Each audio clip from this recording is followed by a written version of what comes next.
Graham Potter has been sacked. Graham Potter has been sacked from Chelsea. And the decision was made yesterday. The decision wasn't made now. Supposedly the decision was made yesterday after the abysmal performance against Aston Villa, which we ain't even still done a match review to. We are here to go through the club statement, David Ornstein's announcements, Fabrizio Romano's, Matt Law's. We're going to go through the managers that are the potential new managers to take over for Chelsea. A one favourite that's come out of the window more than anyone else, guys. Big up to every single one of you guys that are here at the moment. Smash the like button as quickly as we can. Let's see how many likes we can get on the show as well. We are going to be discussing everything on Graham Potter's so-called legacy at Chelsea, which we'll be going through as well. On top of that, we probably will catch up on the game yesterday. We didn't get to talk about that yet as well, as it's a part of Potter leaving. Potter's gone. He hasn't even been given till Liverpool. He's not even been given until Liverpool to be here. He's done.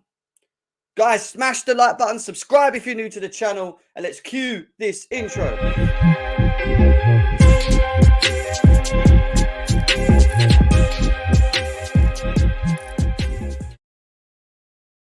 Yes, people, welcome back to Chelsea Fan TV and GNA TV for this breaking news. Graham Potter has been sacked.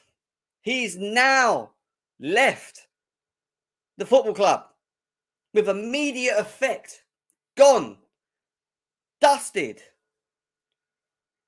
The owners have now came to the conclusion that the decision of sacking Thomas Tuchel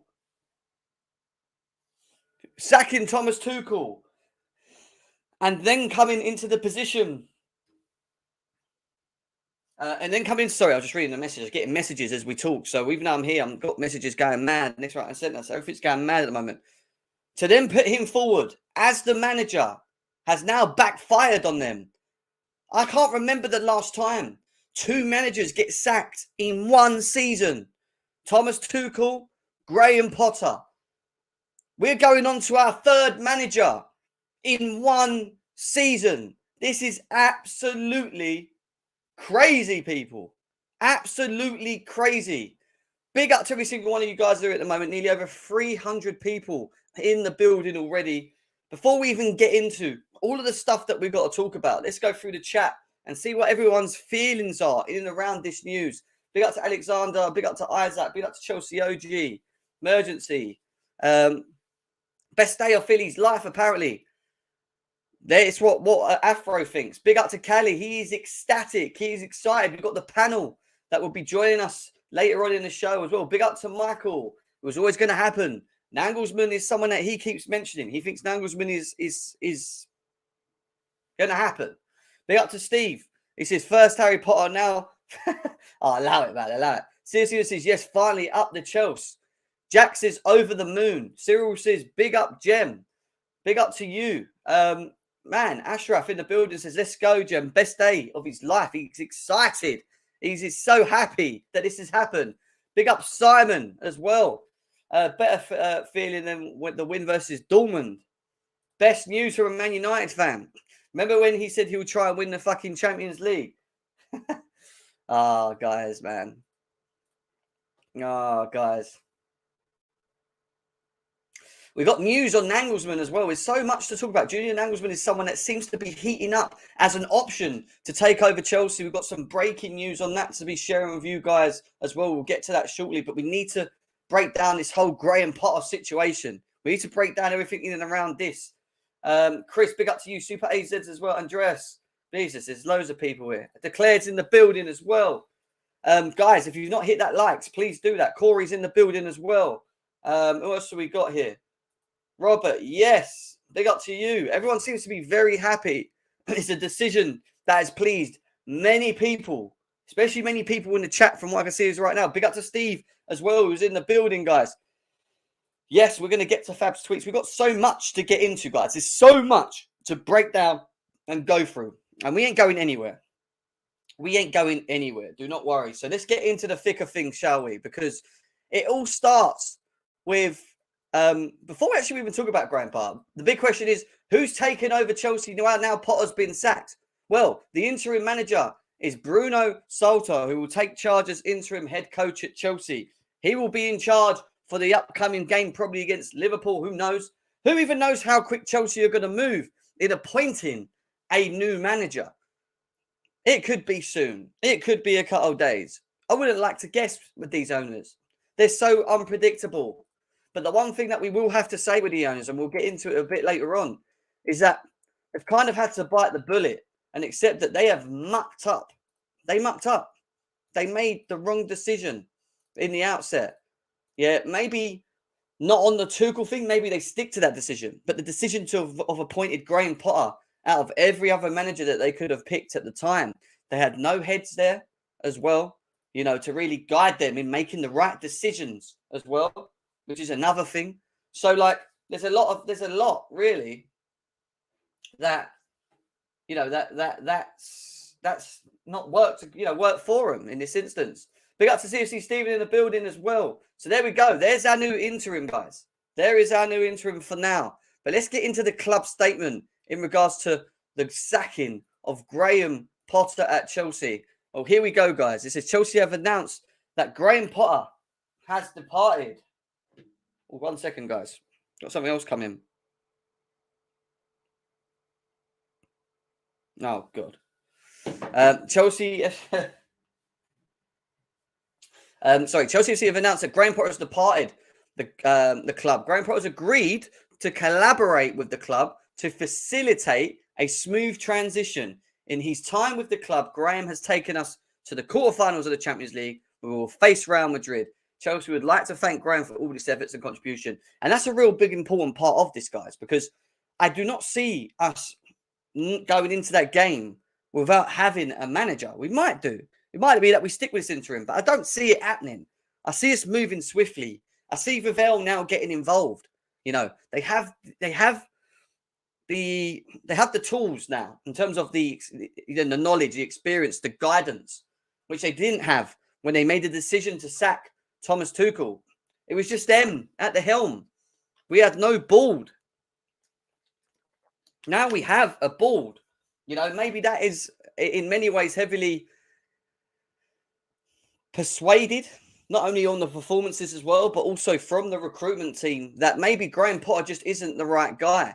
So we know that Bruno Salto is going to take over for now. But it goes on to say that co-owner Todd Bowley and Egbali, on behalf of the club, everyone at the club, we want to thank Graham Potter to the city for his contribution to Chelsea.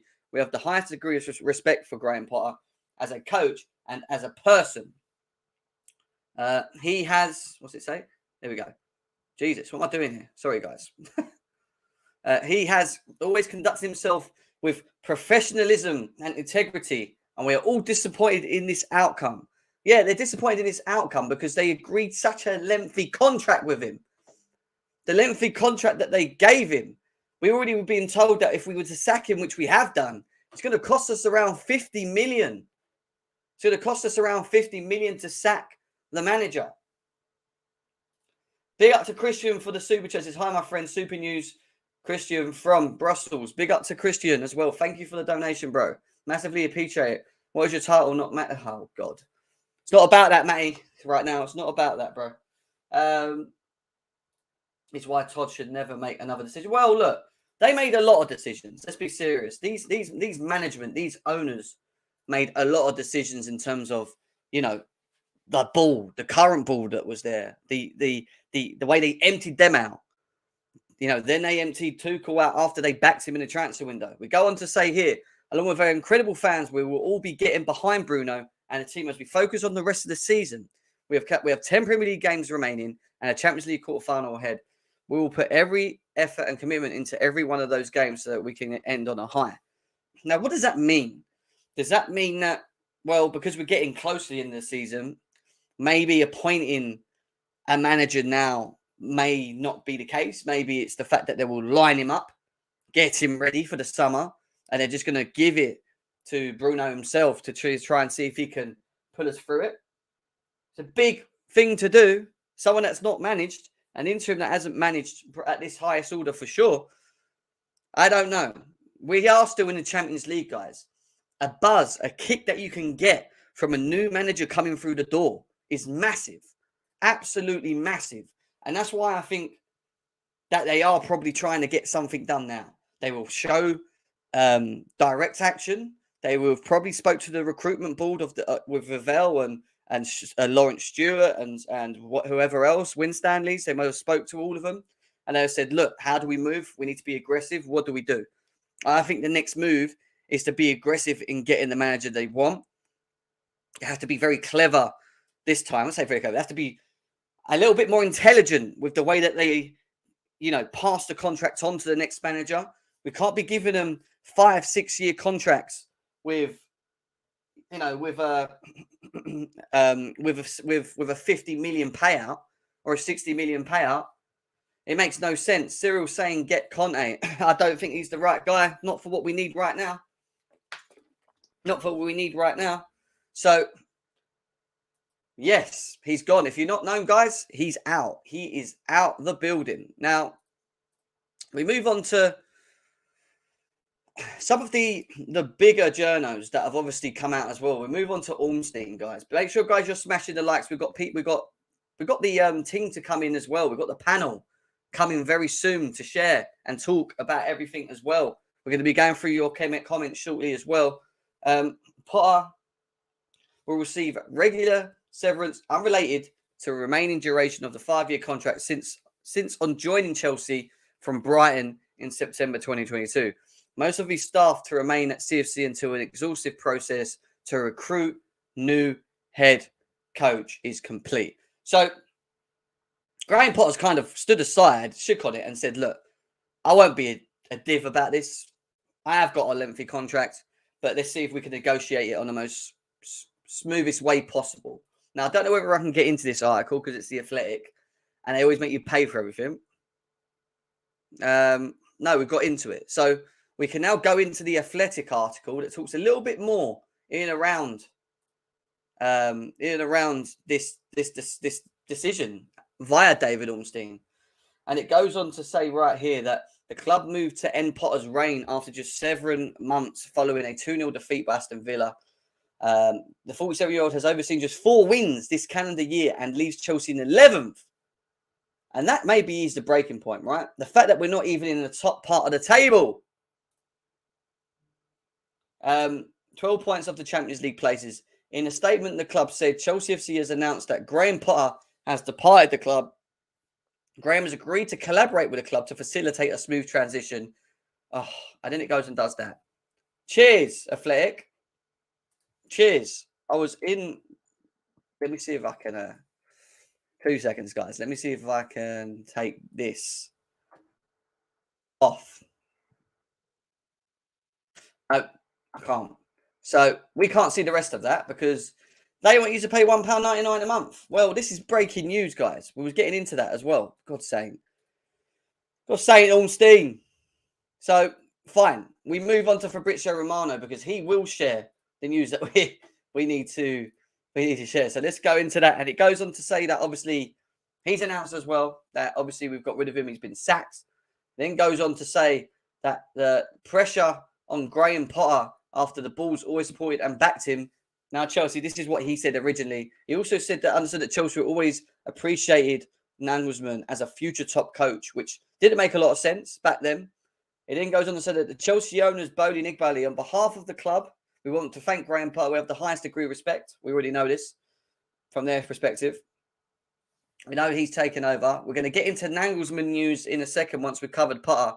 But then it goes on also to say that pressure again on Graham Potter. Oh, no, it's the same thing he's pinned at. So is that the same thing?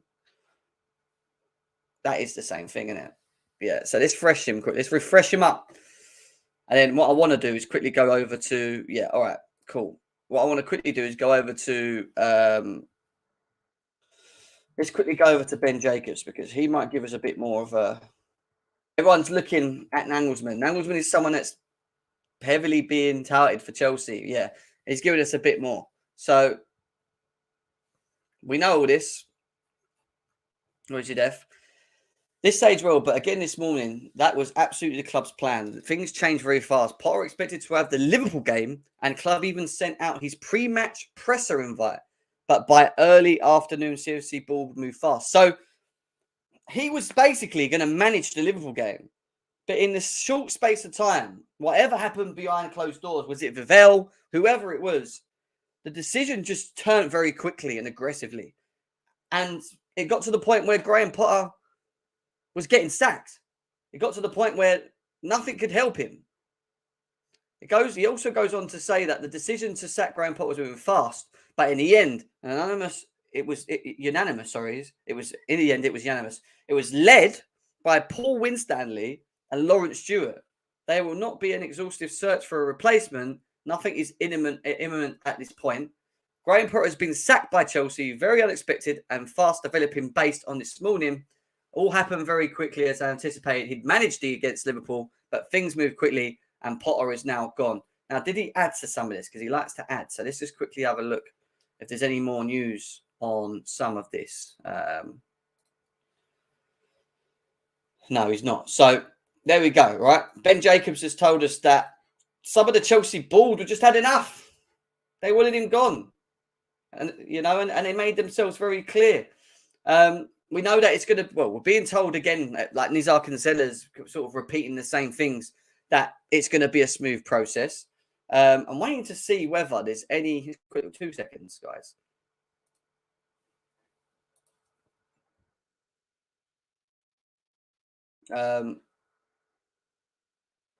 Yeah, we know this. We're going to get into that. All right.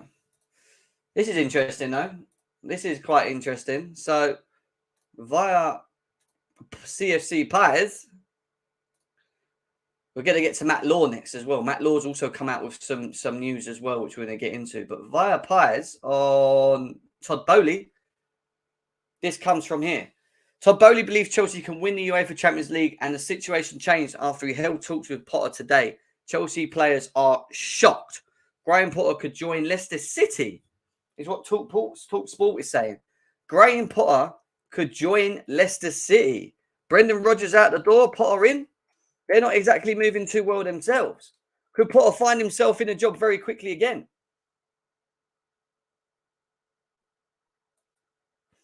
We're going to get on to the next part of it, which is Matt Law.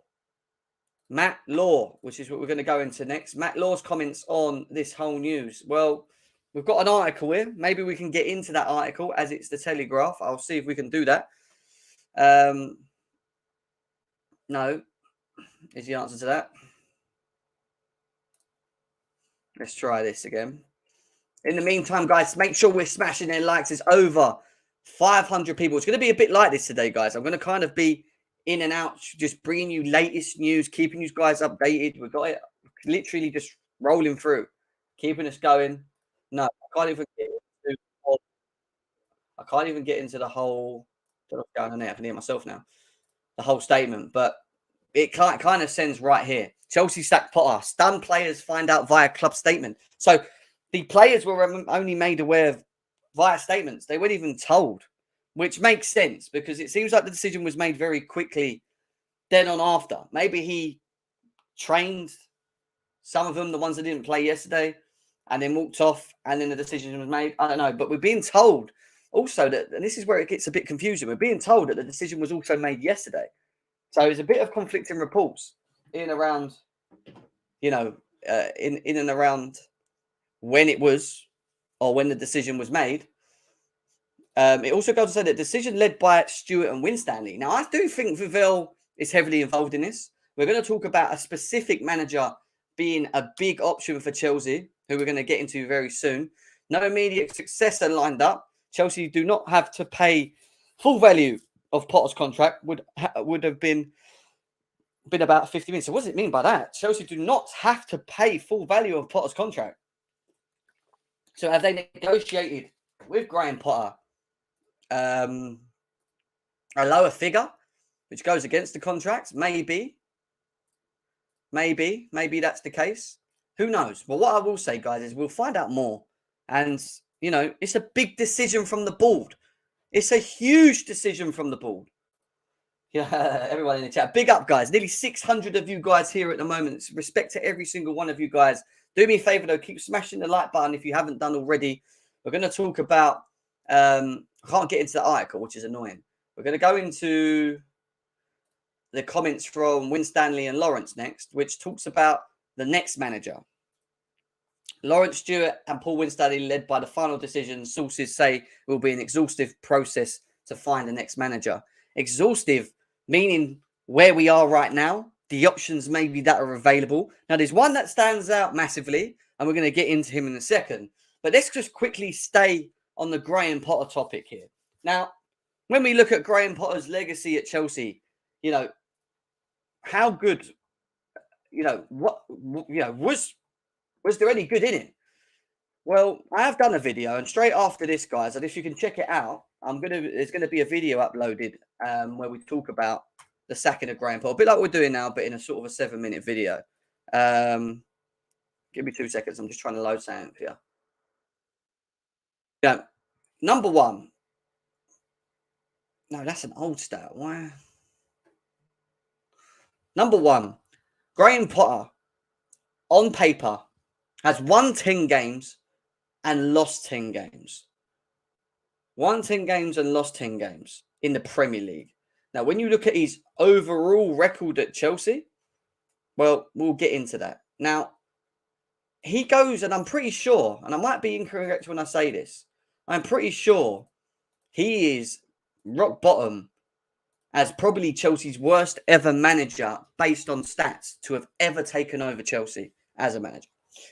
22 games, 7 wins, 7 draws, 8 defeats, 21 goals scored, 21 goals conceded, and games failed to score is 9. So out of them 22 games, we've failed to score in 9 of them games. Now, it's not only just about the stats, guys. Stats are a massive part of it, don't get me wrong. And he sits right at the bottom as one of Chelsea's worst, or the worst manager at Chelsea of his period. But it's also the eye test with Graham Potter. And I was at the game yesterday with the Aston Villa with Don, and Don will probably be on soon as well. You'll see him. Look, and I don't know if you saw my fan cam after with Alex. Everything I've been saying for a very long time with Potter was watching him and his management skills. It wasn't specifically what he does off the pitch, how he talks and how he is and whatever. It was more about seeing what he can do with the team he has, the game plan, the identity, the structure, the way that we want to play, all of these little things. And then it's man management in between games. How does he impact the game? How does he impact us in second halves? What does he say to him with the 15-minute break that takes them out, that, gets them out and fired up and they, rip teams apart? These are all the little things that we as Chelsea fans have to see, especially when you're at the, when you're one of the elite teams in football. And I watched him at West Ham. I watched him at Leicester. Right, we won at Leicester, so you're away with that one. And I watched him yesterday, and I put a tweet up, right, when we were losing 2-0 in that game, and the same stance. He puts the same stance on as he did in the other games where we drawed and lost. He looks clueless. He looks lost. He looks like he doesn't. He looks like the step that he's taken is too big for him. I don't think he was ready for it. I don't. I'm sorry. From what I've been watching, and I said on Chelsea Fan TV, I will not go to another game until he's gone. Literally said that. The next day he sat. I think that's fucking great. It's funny. But when you look at him as a manager, we regress in second halves. We regressed in second half of games when your team should be doing the opposite, right? He plays players out of position, which completely unbalances us.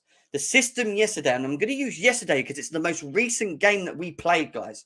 The system that he set this team up yesterday in was pathetic. He decides to put Reece James as a right centre back when we know that when we play the back three, right, we need width, because when we play that system, we rely on the width. That's what then allows the front three to be more effective in games. But he doesn't. He puts Ruben there as if Reece James is injured. He puts James as a right centre-back, right? Koulibaly had a bit of a stinker, in my opinion, right? And the whole balance went, right? It didn't, right? We had chances in the first half. All right, and the output isn't there. We know we're not clinical. We know all this stuff, yeah? But the second half, we just regressed. And on top of all of that, we regressed because of his substitutions. His decisions that he makes in games does not impact us. It regressed us as a team. Absolutely shocking. It doesn't work, guys. Honestly, it did not work. And he didn't not just do this once. He'd done this number of games. And he just had no answers. He had no answers to anything. And you can't last at Chelsea. And I said this, he won't last with us playing like we are. It's just not going to happen. And the board had to bite the bullet. And when I say the board, I'm talking about Egbali and Todd Bowley. They had to bite the bullet on making the decision to let this guy go. Eventually, you know, they held on as long as they could. But he did not help himself. You know, and some people may say, oh, well, we didn't, you know, yeah, we're going to have the same problem with some of this players, this and the other. And yes, I've been one of them that's been saying the players have not performed to the levels that they need to be. But as a manager, you're meant to problem solve, man. You're meant to stick a rocket up their bums. You know, wake them up. Bottle, fight, passion. Play for the badge. They look lost. We have no game plan. We had no identity. There was too many things that did not work. And this led to the stats that we saw. This led to the downfall of us. He just couldn't last. And yesterday was the final straw. And it was for me. Because I had enough. I said I was not watching Chelsea anymore. I was not paying money to go down there, like I am losing my voice now, to see that. To see that. It was done, people. It was done. And they've made the decision. Big up to Maria for the donation. Guys, there's 650 of you here. Make sure you guys are smashing the likes, please. I know we ain't got enough likes, but I want to check the likes now. How many likes have we got, guys? Only 141 likes. Come on, guys. There's over 600 people at the moment on Chelsea Fan TV. Guys, let's get this over 200. Let's get this to 300 likes. Smash the like if you're happy for the Bulls decision now. I want to see them thumbs go up crazy. Smash the thumb if you're happy with the decision that the board have made now, guys. Please, smash the hell out of that like. Smash the hell out of the likes, guys. Smash the hell out of the likes. What's this? All right, more interesting stuff here. We'll get to that in a second. So, you know, it wasn't just only the stats. The stats are a big part of it, but it was also the eye test. And you're right, 1 or 2 games, he doesn't show anything. 3rd, 4th, and 5th game. If I'm going to games and I'm not seeing any response, anything from that manager, any answers to turning things round or getting these players to do a certain, you know, to wake up, you're not going to last. And they're not, the board, the owners couldn't just hang on with that pressure. And the decision was made. They cut ties and he's now gone. It is what it is. It is what it is, guys. It is what it is. Yes, guys, 218 likes. Let's keep smashing the likes. Come on, like we said, 300 likes is what we need right now. Staying on Graham Potter before we go into new manager options. And then we've got the panel. The panel will be joining us very shortly as well. Chelsea informed Graham Potter of the decision to sack him as a head coach at 2:45 p.m.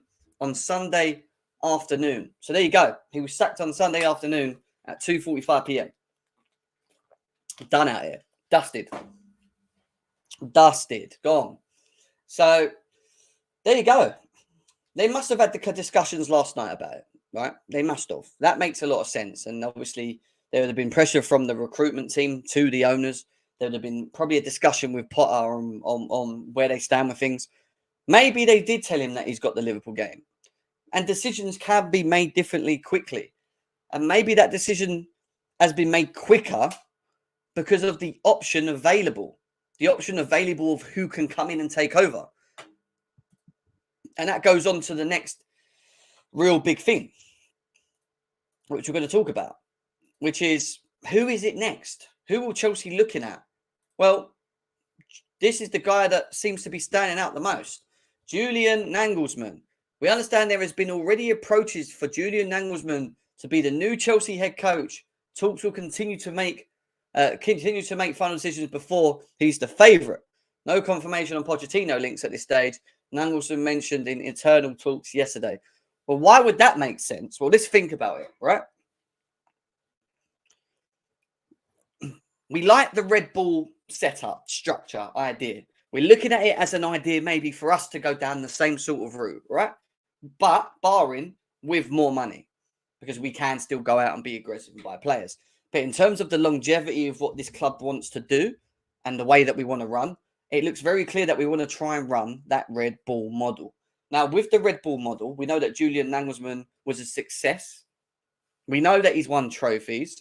Now, the big questions in and around him is, can he do it domestically?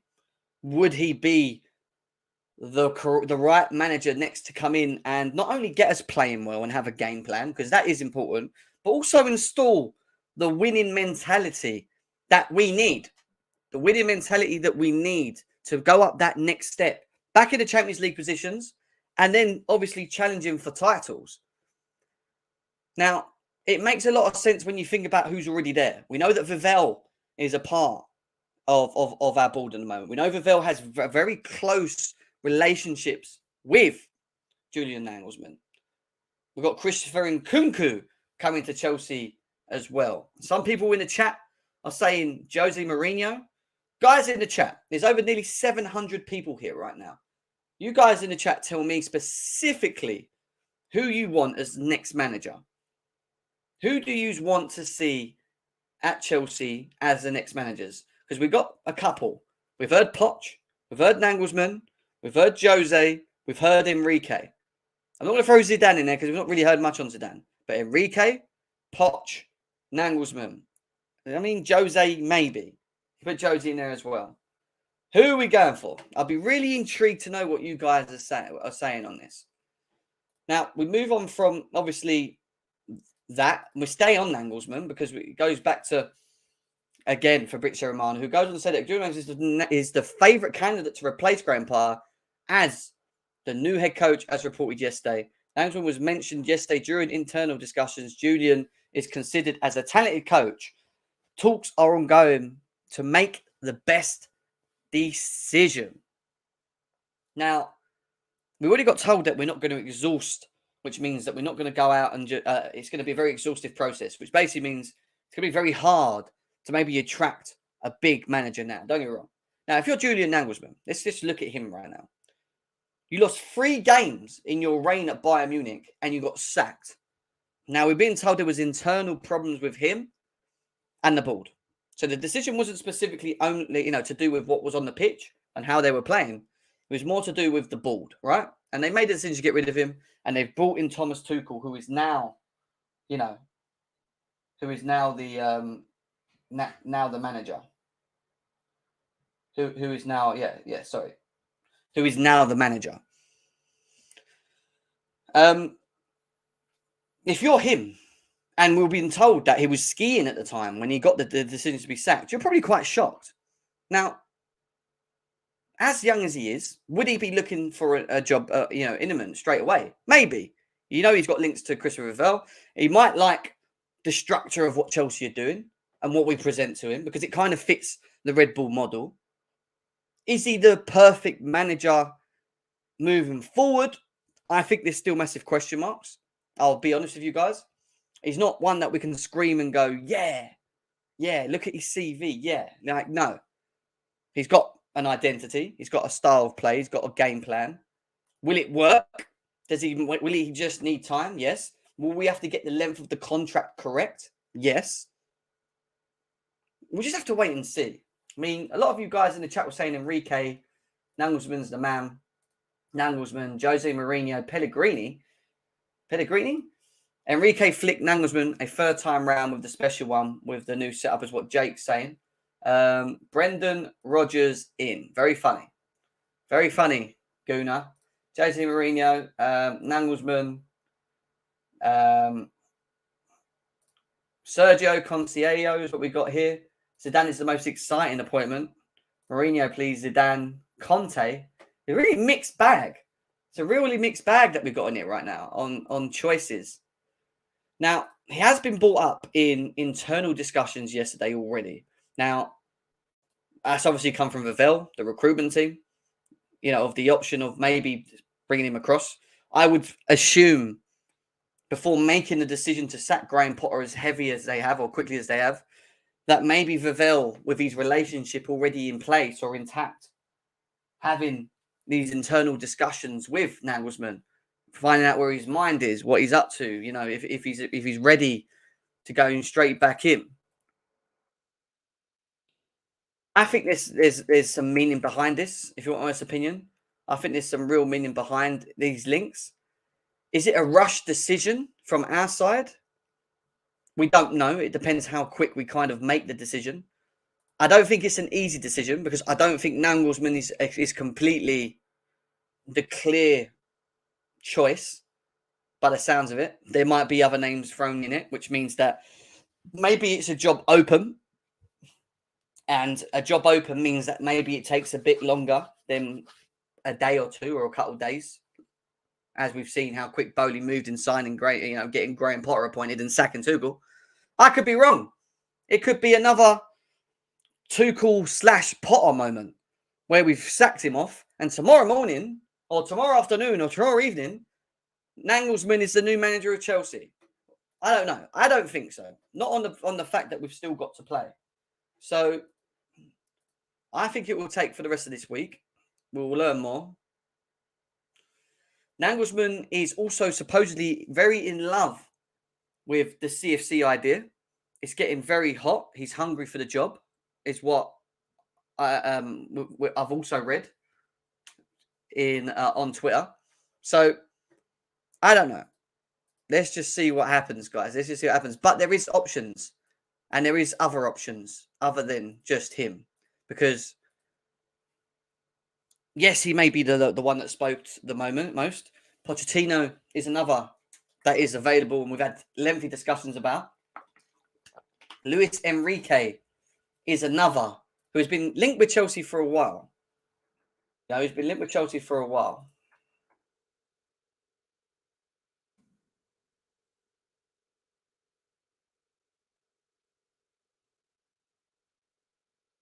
Sending a link out to the team. Been linked to Chelsea for a while. So, look, I'm going to go through the chat and see what people have got to say about this news. So we've got, I prefer Luis Enrique than this Julian Nagelsmann, is what Taz say. Now, I would ask why. I want to ask questions why in the chat. We need to pay Bayern for Nagelsmann, right? Because the question is how much. It's not just about how much. It's more about length of contract. It's more about how we structure it and get him in and whatever else. Edkins says Conte would get on with our owners. He wouldn't get on. I agree. I think the idea of Conte doesn't work for me. The idea of Conte to Chelsea does not work one bit. We've got the panel coming in very shortly for you guys as well. I'm just going to quickly check if there's any more news before we go.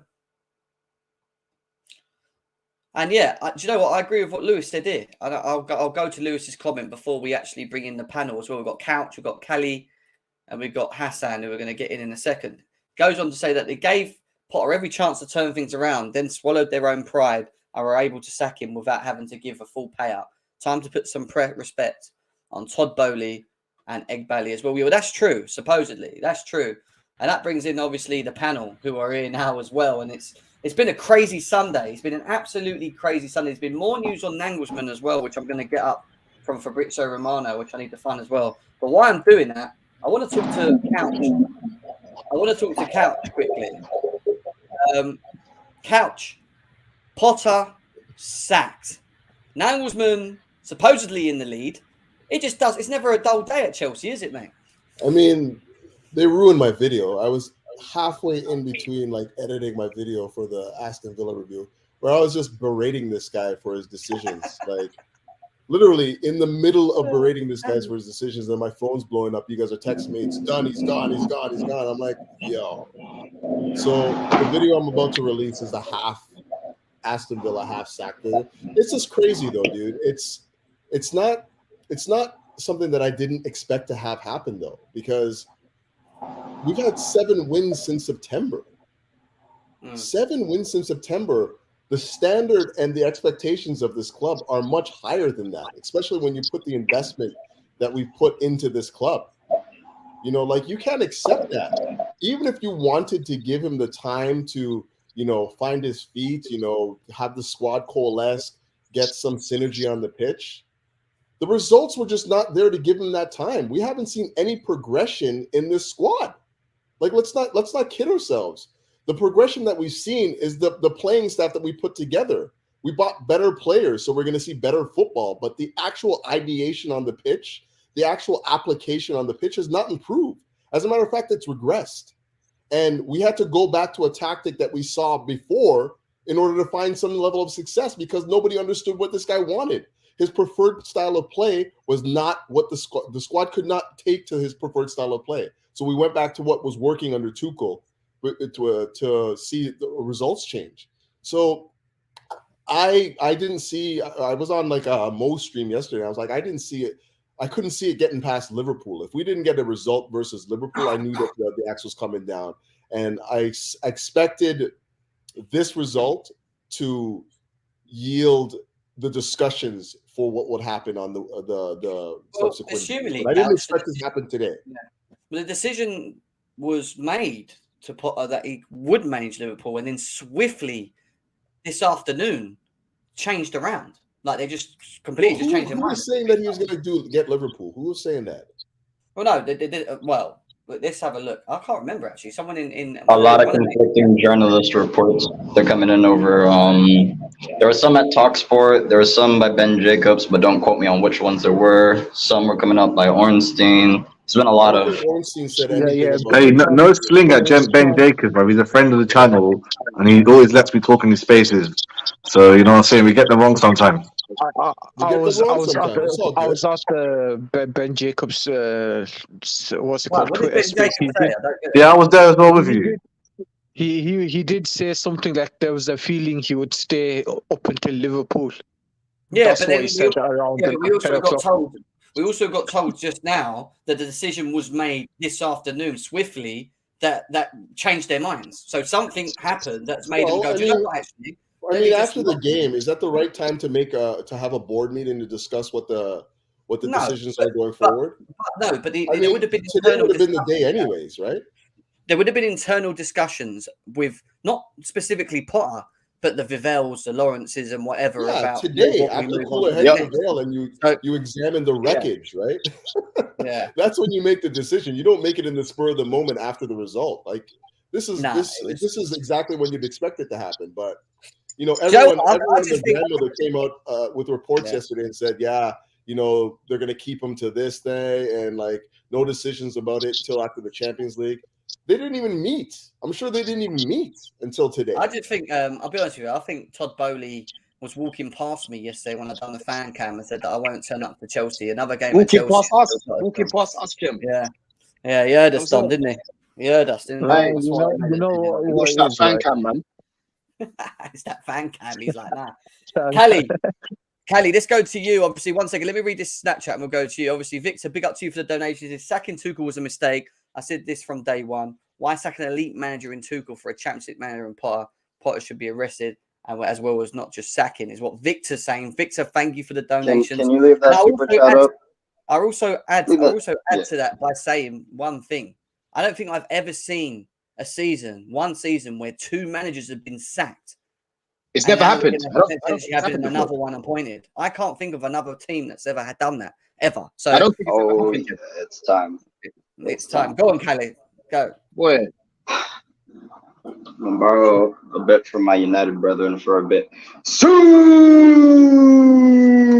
oh my goodness. Oh my goodness. You had my brethren Jem and Dawn. I'm sorry. I apologize. I had to hit it with the chest. Listen, you see Jem and Don, we're going to stop going to Chelsea games live. I already told you, I can only go 3 times a year. I already canceled my flights. Fuck all that. But listen, let's have a real talk. We need to have a real talk. First and foremost, we all knew he had to go. It shouldn't even be a joke. We all knew he had to go. Couch hit it nail on the head. Why are we talking tactics? There were no tactics. The tactics were, genuinely, I shit you not, the tactics were get the ball to the top of the pitch, try to overwhelm the top of the pitch with as many of our attackers as possible, and get in front of the goal. You think I'm joking? Tell me what the real tactics were. Tell me what our address to the opposition was game in and game out. I'll tell you what it was. What he did was he found Tuchel's playbook and decided to reinvigorate the squad by using it again. Because what he was trying to do was not working. Everything he made Lampard ball look better. Wing back is Tuchel, like everything. Listen, I need people. I don't even want to take up that much time because I thought we were going to come into an Aston Villa review. That's when I figured we were going to be shouting at each other and all this stuff. Yeah, I'm watching Chelsea fans were fighting each other at the bridge and shit. Listen, he had to go. There's no need to talk about it. Like, why are people talking about compensation, this and that? Listen, I understand. We spent a lot of money. If we did have to pay his full contract, which obviously none of us know right now. But listen, he did say from the beginning he was consistent with it as well. So you got to give it to the guy. Nah, facts. Matty was the first one to say Potter out, genuinely. But this is the final thing I want to land with. There's 2 criticisms that have to go. One was definitely the manager. The manager was at fault, 100%. Now it's the board. The board made a mistake sacking Tuchel. I don't care what anyone said. You could have let Tuchel ride the season and then get your next project manager in order, properly scouted with a board in place. They made a lot of trigger-happy decisions. Some of them were right as far as our squad. A lot of people wanted a lot of these players in the squad. Let's not have revisionist history all of a sudden. We wanted a lot of these players. Bro, but now, no, this is what I'm saying. Now it is time for the board, primarily the owners, to show they genuinely care about the club. You made a mistake. Everyone here has to respect the board for biting the bullet. Now Potter didn't help them because he slid so far down the table, we were going to possibly end up in 13th. Gave him no choice. You guys realize before Roman, we never dipped. Like, I don't think people understand the history. We never dipped this low. Before Roman. No, we actually did. The first season in the Prem, we finished 11th. So we could have actually been worse. We were going below 11th. We are on route for 14th, 13th in the league. Look at the form tables. Come on, man. Lewin said it best yesterday in his You're talking about a time when we played Burnley ball. Our Burnley ball's better than this, bro. Bro, I would have took Sean Dyche at this point. That's how bad it was getting. But listen, they need to make sure they get the right manager in. If you guys ask me, I don't know. So I'm here to hear all your opinions. We're gonna go to the next. That'll be the next bit. We'll go to the next one. But I want to stay on Potter specifically and just like find out. Quickly, who's the youth manager though? What did you say? Who's got the under 21s? Oh, I don't know. I know John Terry's managing one of the other youth scouts. No, because what's his name? Listen, if we're talking true interim, because I don't think that he's going to keep his. I don't think he's going to keep it. His staff's not staying. Like they're doing a complete clear out. They are. Apparently, they are. They are for now. No, they are. Yeah, but if it's a Nangelsman that comes in, he's not going to be using Potter staff. He's going to have his own. No. When that happens, now they're still here. Yeah. Sorry. Potter staff are still here for now, until we get. They will be. They will be. Of course, they will. We've got a game on Tuesday. We've got to have someone here, haven't we? Things have to click on. What changes? I don't know. That's why I was asking who the U21s is, because you can just. Wait, Jem. About this on Potter, by the way, I just want this to be definitive. Don't even skirt around this shit, bro. Potter is the worst Chelsea manager, at least in Premier League history. Go look at the stats. Any of my brethren right here that are going live and have seen him in all his games will tell you, eye test, he's the worst. He's worse than ABB. He's worse than Scolari. Lampard, for some of you, he is the worst Premier League manager of all time. That's all I wanted to say. All right. Well, we move on from that. And obviously, we've got Hassan here as well. Hassan, what did you say, mate? There was just so much wrong. I feel like the job was just inevitably too big on him. And let's be honest, any manager of his caliber would have snapped your hands and bite your hands off just to get that kind of job at Chelsea. And I don't really blame him. And I'm just glad that he's gone now because let's be honest, our frustrations, our angers, because when that 90-minute went, oh, my head was going and I was fasting and stuff, so I had to keep a bit of a cool. But my mind was like, "Fuck this prick! He has to go by the end of tonight." Like I really did not want him out of this club anymore, and it got generally toxic. And weren't they all chanting, "You getting sacked in the morning"? Like Jim, I think you were there at the game and stuff. It was getting really, It really was toxic. horrible. It was worse. It's worse than Mourinho toxic. 'Cause with everyone knew that Mourinho was going to go, and it was just a matter of time. But with Potter, right, I'm not going to lie to you. I genuinely believe it's not really Todd or Iqbali. I believe it was Revell behind the scenes that was pushing it. According to sources that I was reading, Revell's been eyeing manager replacements since January. There was reports around saying that certain players started to get unhappy around February time.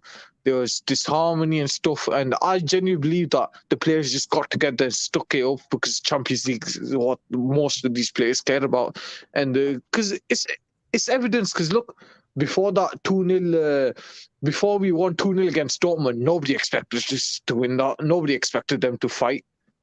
They turned up because let's be honest, probably because they care about the Champions League and probably it's their only way of getting it in. And Individual brilliance, my man. exactly, it's the and trophy, it's the competition. it's Players a always competition rise to that the these occasion players in actually care Champions League. about. That's what they live for.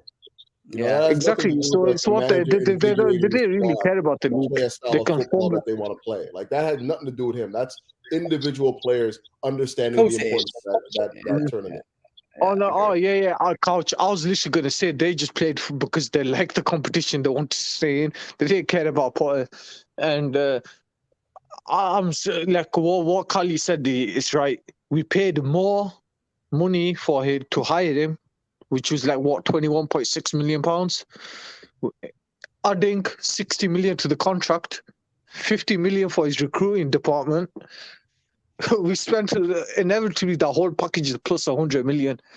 And I give credit to the board and I give credit to Vivell and I give credit to all of them. They took a bullet because this package That's like ridiculous. we're not paying it out anymore. We're not paying it out anymore. What we're doing is It's not that we're not paying it out. It's being cut. Is what we're being told. yeah. No, but it's still a lot though. Yeah, you still take a hit though. You still take a financial hit. Yeah. Yeah, and I give respect to that because inevitably, like, he had to go. Objectively speaking, he earned himself 2 games after, and we all agreed there's no point winning the must-win games and doing an Ole Gunnar Solskjaer losing the next 2. We all unanimously agreed with that. We gave him 2 games. He was 2-0 up, and we all knew his tactics. Bring on Gallagher. Bring on the wingers. It was the same thing, man. Bring on Gallagher. 1 second. That's true. Bro, that's why I said, what are the tactics? If you're going to bring comment on the back of a manager getting sacked, what sort of crap is this? Do you know what I mean, Miguel Delaney? Like, honestly. Anyway, let me read these super chats out quickly. Victor, big up to you. Says, get Jose to inculcate winning mentality in those talents we have right now. Mourinho or Zidane is the answer. Is what he feels. He wants someone with a bit of a winning mentality. No. We've also got Fadil here who says, I know it's a far reach, but Pep is the best manager on earth right now by far. Chelsea would do well to price him away from City next season. He's saying wait till the summer and maybe Pep. Big up to Fadil with a donation. Today, man. What's going on? Let's go to Don. Don was with me yesterday. Me and Dom nearly pulled our hairs out, man. Honestly, it was pathetic. I mean, bro, he's now gone. We were saying he has to go, and we even said it, didn't we? We said, I bet we're going to be doing a show tomorrow. So he could be gone. Funny, but yeah, exactly. No, you know what? He should have been gone after Southampton, but yesterday, just being in the game, like being at the actual stadium, right? It it felt different, man. Like at halftime, he got booed off. The whole team got booed off. At the end of the game, he got booed off. And again, I was saying to Jem yesterday, like, look at Unai Emery. Look at the difference, right, in that manager in comparison to Graham Potter. Just standing up, doing the same thing he does, sits back down, chats to the assistant manager for a few seconds, gets back up. He looks around, he starts clapping. It's the same old, man. And again, it was getting boring, like Jem said yesterday. Like, was having the same conversations after every single game. Couch, you've said it so many times. I know you like to analyze games and talk tactics a lot, right? But what can you speak about with him when he's just making basic errors? Who would, in their right mind, play two wing backs next to Koulibaly, who we know has bozo genes, right? Bro, Play and two even wing beyond that, backs he had next to two each other. great center backs on the bench. Yeah, Centre backs on the bench. The better informed Never been. center back in the bench. Absolute madness. You've got a player like Reece James who's good at hitting the ball, whipping it in first time. He's got a good creativity, but you're gonna tell Loftus-Cheek to play the same role that he can't do. I'm looking at Loftus-Cheek. He's trying to play as an 8 at wing back, and I kept saying to Jem during the match, Jem, we need to take him off at half time because this is madness. He didn't do anything. So again, that's just another story of the in-game management that we've been speaking about all season when it comes to a lot of the games. We've, like Lewis said yesterday, we've lost all the easy runnings. We've got a hard run of games coming up. And when I was looking at the fact that we've still got Potter, I said, I don't know where we're going to get the next win or even a point, because Liverpool can just turn up whenever they want. We've got Arsenal at the Emirates. We're all going to get smoked. We got the entire Big Six plus Real Madrid to still Real play. Madrid. We've got Real Madrid coming up. Grounds. Exactly. I know our record against Real Madrid is good. Like 1 win against us in 7 appearances is not a joke. But with Graham Potter in charge, What's the record? Yeah, exactly. That's what I'm getting at. So Graham Potter would have absolutely ruined that. Imagine Graham Potter next to Ancelotti, man. Like, no chance. So it's madness. Like, do you know what I mean? I'm looking at that. It's peak, man. So listen, this was needed. I tweeted yesterday that we're delaying the inevitable and it just doesn't make any sense. But now they've kind of swallowed their pride. I think they had a release clause in there because they don't have to pay out the amount of money as much as he's fleeced us already. The guy was the fourth highest earner in the Prem, getting more than 10 Hag. Yeah, in the world. In the world. So 7 wins in almost 7 months, bro. No, I think it was in the Premier League. Not in the world, it's in the Premier League. The most world football. They had Simeone in there too. Simeone was like a 24.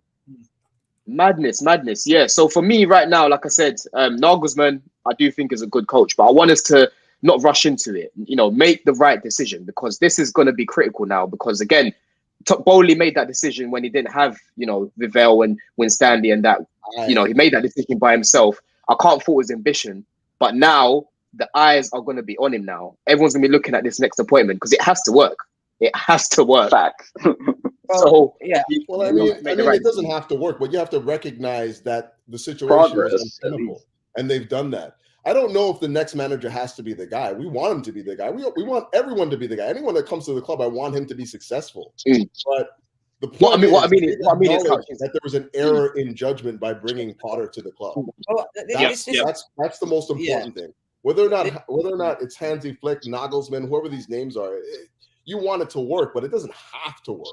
No, when I say it has to work, is that we have to see clear improvements straight away.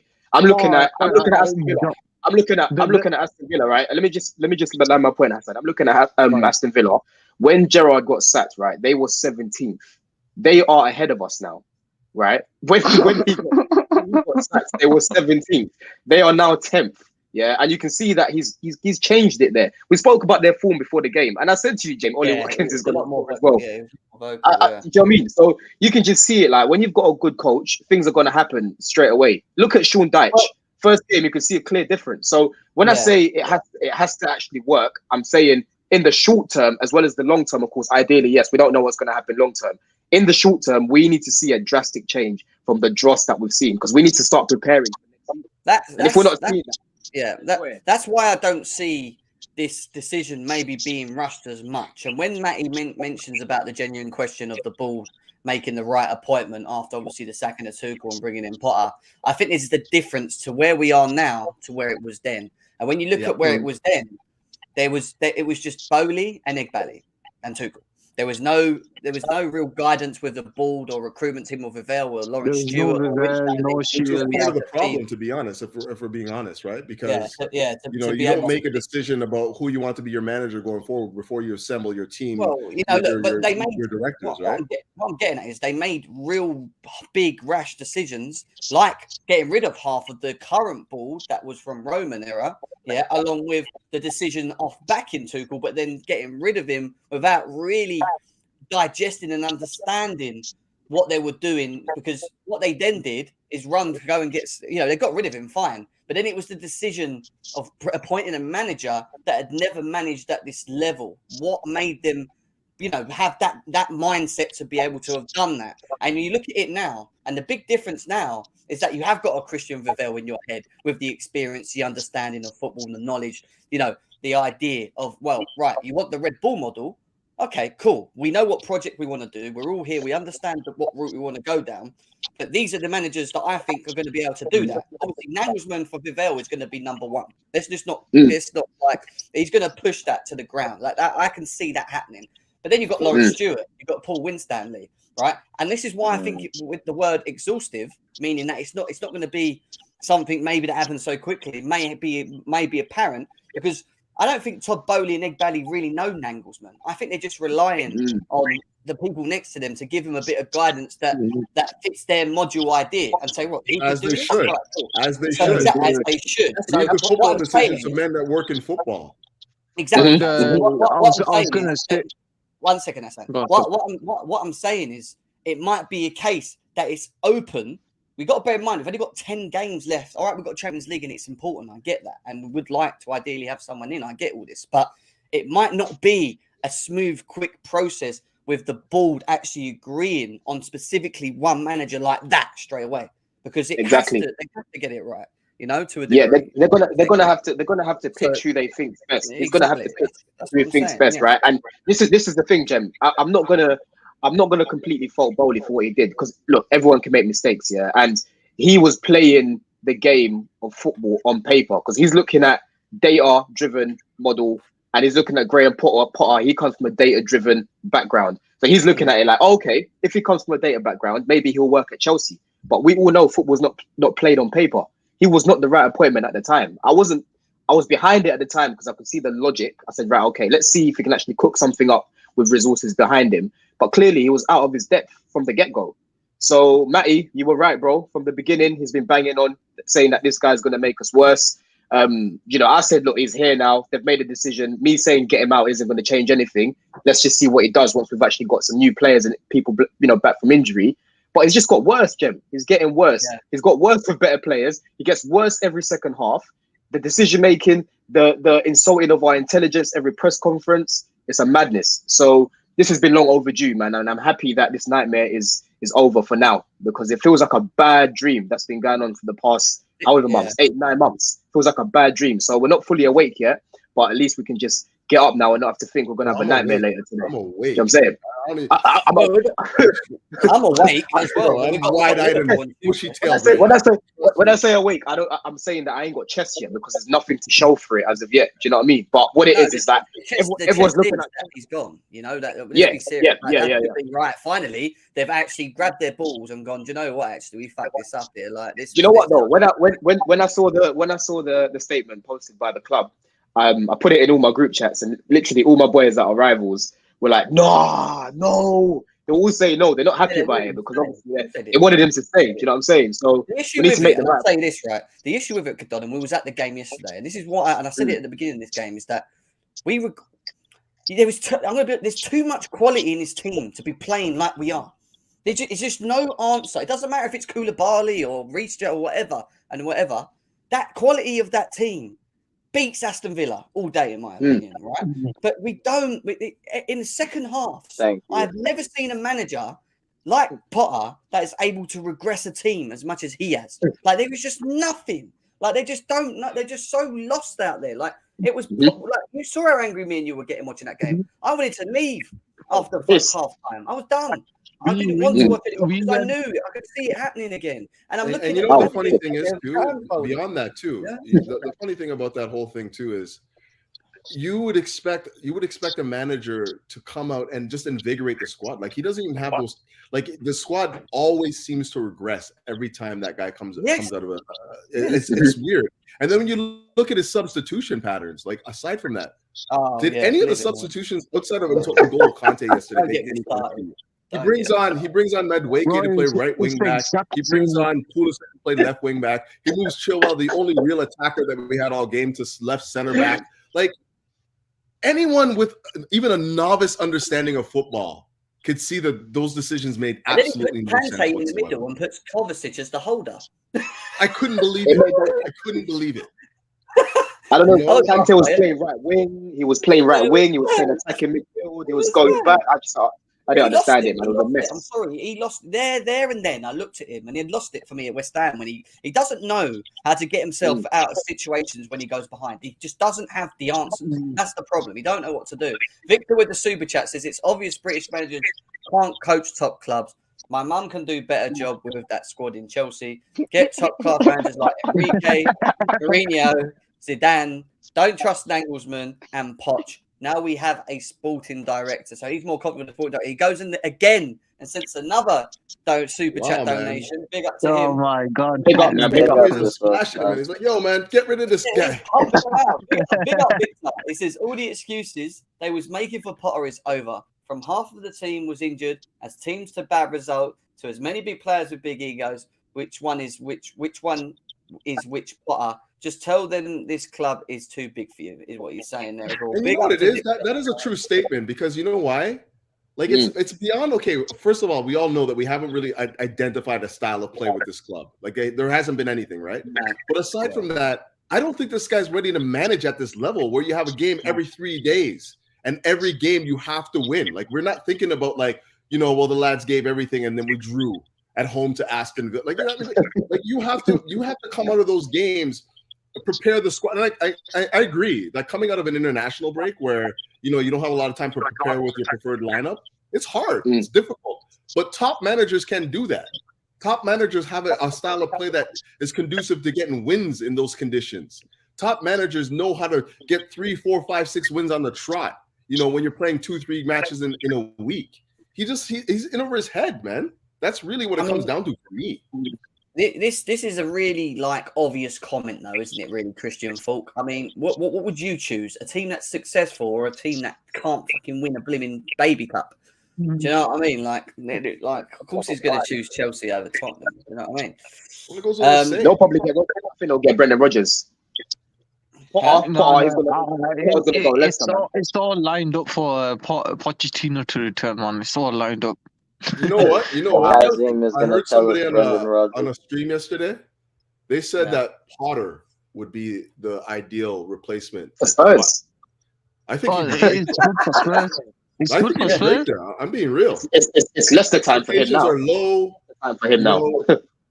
Like they don't really they don't really. He can work with a low budget. Doesn't have to work with big egos there. Like I think he'd be great there. If you're Tottenham right now, you're not pushing for Brendan Rodgers, then there's something wrong with you. I'm sorry. Brendan Rodgers has to go to Tottenham over Potter. You want to win something. No, don't do that. Don't do that to them. Don't do that to them. Don't do that to them. No. Let me just say something, because Cali, the decision making that he's shown, it's like he's never managed a game in his life before, right? You can't tell me right now that what he's actually done, if you watch the game, hasn't dented him as a coach. It definitely has, because it's not him playing good football and actually seeing progressive style of play. It's nothing. He has shown nothing. So why does he deserve to go to Spurs now? He should have gone to Spurs before coming to Chelsea. That was a step up for him. I think now he's got to go Leicester and Brendan Rodgers gets a job at Spurs. If I was a Spurs fan, but if they pick Potter, so be it. I don't care what they do. Oh, they're trying to get Potter? Are they insane? No, what I'm saying is, it's good for them. Potter should go. It'll be good for them. Oh, yeah. If I'm a Spurs fan and I hear anything about Potter incoming, I would cry, honestly. Like, you go Brendan Rodgers over Potter any day. Yeah. That's what I'm saying. Well, we've got a comment from Simon Johnson that says the new hierarchy was taken back by the level of anger fans express when things go wrong. Array, like they were shocked apparently, like how serious it got yesterday, Don, when we was there. I'll be honest with you, there was a lot of boos, there were lots of singings to basically get rid of him. It was brutal yesterday. People were not happy. Like one guy next to me, he left in 30 minutes. 30 minutes. He got up and walked off. 30 minutes. He walked all the way down there. 30 minutes. He got up and left. Right next to us. Like, yeah, because at first, what we heard the Villa fans singing "You sacked in the morning," and then after that, what we heard singing from the Matthew Harding stand was "You don't know what you're doing. You don't know what you're." Sorry, Hassan, they were singing "You don't know what you're doing. You don't know what you're doing." That was coming from the fans. You guys have to understand it's a culture shock for the owner, right? Because all the other sports he's experienced, it's honestly a culture shock. When you if you've never been in that environment, like imagine going to a North London derby, for example. Yeah. If you've never seen how hostile that environment gets, it will shock you. So it's shocking to him. He's like, wow, look at all these supporters, and they're all angry at this one guy in the dugout. So, look, he got sacked literally the day after. Thank you. Some type of pride of London. Actually, they sacked him. I respect them for biting the bullet. They did. And now we've got options. There's Enrique, there's Nagelsmann, there's Pochettino, Don's lover. You know, there's lots of options. When Poch goes Real Madrid, we're gonna have conversations because he's looking at No. Let's be very clear. We do not sack Potter. We do not sack Potter at the end of the season. We do not sack two managers in one calendar year to go get Poch. I'm sorry. Like this has to be respectfully, and this I don't even mean this with disrespect to Poch. This has to be a work with the board. The board needs Vivell, all of them need to get together as a team and properly get a manager who's going to work with these crop of players. Because we can't just look how many players we have as it is. Forget the fact we have to do a bunch of outgoings, a bunch of reconstruction, all these has-beens coming back to the club.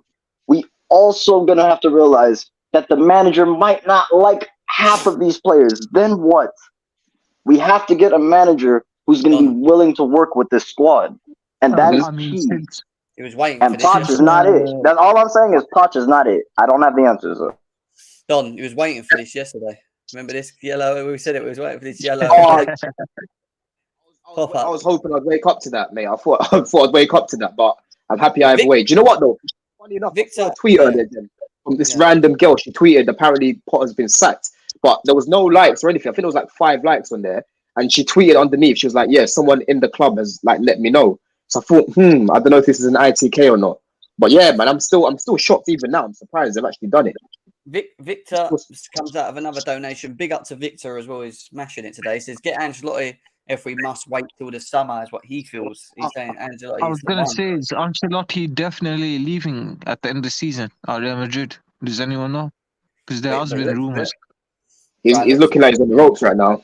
So I think Portugal. Ancelotti, the only manager with the Chelsea double, that Ancelotti. Right, so let's do this then, because the 3 managers that really are standing out at the moment are these 3. That's the ones that seem to be standing out. Let's have a little quick vote, and then once voting, I want to know why as well from people. Why would they pick one of these 3? I mean, Couch, are you still here? If Couch is still here, it might have disappeared for a second. We'll come back to Couch. So, Don, I'll ask you, bro. Out of these 3 managers, I know you're going to say, why do you want get it over with, man? Like I said, for me, I'm just being real specific right now. I've seen Pochettino do quite similar things to Nagelsmann, but in the Premier League, right? He knows the Prem inside out. But the thing is, I'm not against Nagelsmann, but what my main problem is, I feel like a lot of people overrate him and go over the top when they're speaking about his achievements and what he's done as a coach. I think he's a good coach, and I wouldn't be against it. But for me, I've just seen Poch do it in the Prem, right? We spoke about it over the stream. I'm not going to go into the reasons why in a lot of detail, but for me, I've actually seen Poch do it in the Prem. I am quite skeptical when it comes to bottling it. Like I said, in terms of the final decisions, when it's crunch time in finals or semi-finals, that is one of the things that that brings him down a bit. But yeah, I'm not against Nagelsmann, but for me, I'd probably still say Poch. But if Nagelsmann comes in, I'll fully support him. I'm happy with him coming in, but I just think that people overrate him, and he's not the finished articles. He's far from it. In fact, he's far from it. He's still got a lot to learn, but he's still going to be a good appointment. But like I said, Jem, ideally, I wouldn't want Poch or Nagelsmann right now. But it just doesn't seem like there's anyone, top of the top that's available. So, yeah, man. For now, Poch, Nagelsmann. I think Poch does it for me, but Nagelsmann, I'm not against it. I'll probably say he's my second choice. All right. Can I just quickly comment? I'm in transit right now, but like, it's not so much just about the fact that people love Nagelsmann. Like, I'm cheerleading in his corner, and it's not because I think that he's leagues above the other choices out there. It's because there's a natural partnership already at this club already. We already have a staff that knows him, understands how he works, his tendencies and whatnot. There's not going to be any growing pains. There's a natural transition from one idea of football to another. And that's why I'm not against it. And that's why when I look at the aspects of it, I'm like, right, cool, okay. And then Cuckoo, he's worked with Cuckoo before. Jemmy made the point the other day. That's why I'm looking at it. I'm like, okay, for me, it is a match on paper, I would say, but in terms of his ability as a coach, I just feel that he's overrated. That's model on the project. But that has to be a big part of it, though, because you're not going to bring in another manager that is going to be leagues above Nagelsmann right now. Like, you're not. Like, you can't tell me that Poch is leagues above like Nagelsmann. No, that's not my point. My point is literally going back to people overrating him. That's literally it. That's what my problem is. I'm not saying he's a shit coach. I'm not saying that. I'm just saying people got over the top with him. That's it. That's literally it.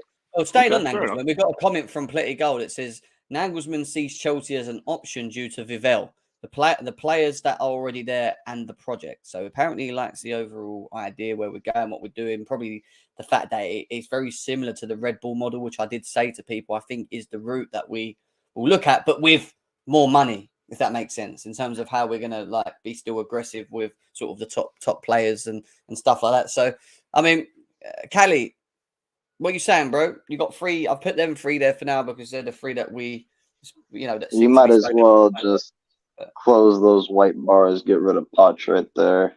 Honestly, I want to get back as close to what we lost with the first manager we sacked this year. I go for Enrique. But like Couch said, if I want to go with what might actually be the better fit right now, I go for Nagelsmann. It honestly depends what is our goal. If our goal is long-term project genuinely and Potter was just the problem, then prove that. Get Nagelsmann. Show that you're going to develop an actual sustained project. And at the end of this supposed years, we're watching other teams win trophies. We're coming for a sustained title charge for a period of time. If that's not the goal, go get the most world-class manager available, premium Chelsea style, and go for some trophies. It's up to the ownership. We could all argue about our opinions and stuff. It's irrelevant. It really is up to the ownership. So what is it going to be? Because now you're showing you're actually showing more recklessness than Roman, to be honest with you. You sacked 2 managers in a calendar year. Let me think back. That's true. No, this is mad. This is unprecedented times. Like, what the absolute F? So please, I just want to know, what is the actual vision at this football club? If it really is to go, go. No, I was just saying, is it more of a thing now that it's where it's still so raw and fresh in terms of what we're trying to do? It's not like saving the project, because it can be saved because it's still so early, but it's not like, what I'm trying to get is, it's not like they're so into the project that it can't be saved. It doesn't matter. Even if you get rid, you get someone else, there's more problems. It's more at a point now that they've acted because it's still so raw. Does that make sense in where they're going and the purpose of what they're trying to do? Yeah. I completely understand. Like I said, clearly, because Bowley was there. Bowley came out of that game and spoke with Vivell clearly. Vivell and the board have been pushing this. That is what is being Simon Johnson. All the reports right now are saying, for time, we've been looking at some replacements. And Nagelsmann apparently has been leading that pack. So, supposedly, directly after that game, he gets sacked. So all I know is, to be honest with you, we might have a new manager incoming very soon. I just hope that could happen. They actually do their homework. No 5-year deals, no crazy contracts. That's all I'm asking. Just get it right. And I agree with that. And I think Like, it might be a case, like I said, maybe it isn't exhausted and they do come to an agreement quickly. We've seen how aggressive this ball can be when it comes to making decisions and getting the person that they want next. So, these are all things. Victor says Nagelsmann is a model, not a coach. That's what he feels. Big up to Victor. Hassan, go on, mate. What are you saying? Honestly, if we're all going by what would suit the project and what would actually be beneficial to the club, if you guys are, for me, right, Vivel's been pretty much spot on. The window that we all gave a 10 out of 10 to when we signed Enzo Fernandez, them signings have been Vivel signings. When Boli stepped down as soon as Vivel came in, he's the one that's been pushing for Madueke, all these lot, Buddy Shield and all these lot. So obviously I'm going to trust the guy who gave us all these type of players and this philosophy. And he knows which manager, because apparently from the reports that I've read and the tweet that I've shared into the group chat and stuff, when Vivel came in, the first thing he noticed was probably the manager issue. And I believe I would say day one, when the results were going bad, I believe he was the one that was pushing it behind the scenes. I believe that he was one of the few that was causing a split decision in the board. And us as fans echoed a toxic environment for them to go over the line and say, let's go take a bite the bullet. And I wouldn't be surprised if they've been talking to Nagelsmann since he's been dismissed, and they've been talking behind the scenes. They've probably lined it up, because let's be honest, I do believe part of the journalists where they're saying there was a feeling they were gonna keep him to Liverpool, because I genuinely believe they're probably lining up a manager. It might be Nagelsmann coming in the next day or the day after, or maybe after Liverpool he'll be announced. But of course, I'm going to go with what Vivel is doing. I believe that Vivel will put us back in the right track. He's shown high standards and ruthlessness, and he's generally a ruthless guy. And if we're going with a project and a footballing brain, we're going to have to trust him. So it's probably going to be Nagelsmann for me. I think it makes sense, and I think it makes sense for the project. I hear you, bro. I hear you. Obviously, I need to go to. We're gonna go to Kay in a second, obviously, and talk to him. But I need to just quickly speak to Couch. Couch. I mean, you said Nagelsmann. I mean, what would be your preferred choice at the three, mate? Yeah, I mean, the most logical decision is Nagelsmann for the reasons I've already stated. In terms of the football and whatnot, I've seen more of Enrique, and I've liked more of what I've seen from Enrique. But I mean, it just doesn't seem realistic right now. There's a big risk of that if we go with Enrique. We have another problem with identifying the right synergy between the directors and the coach and the playing staff.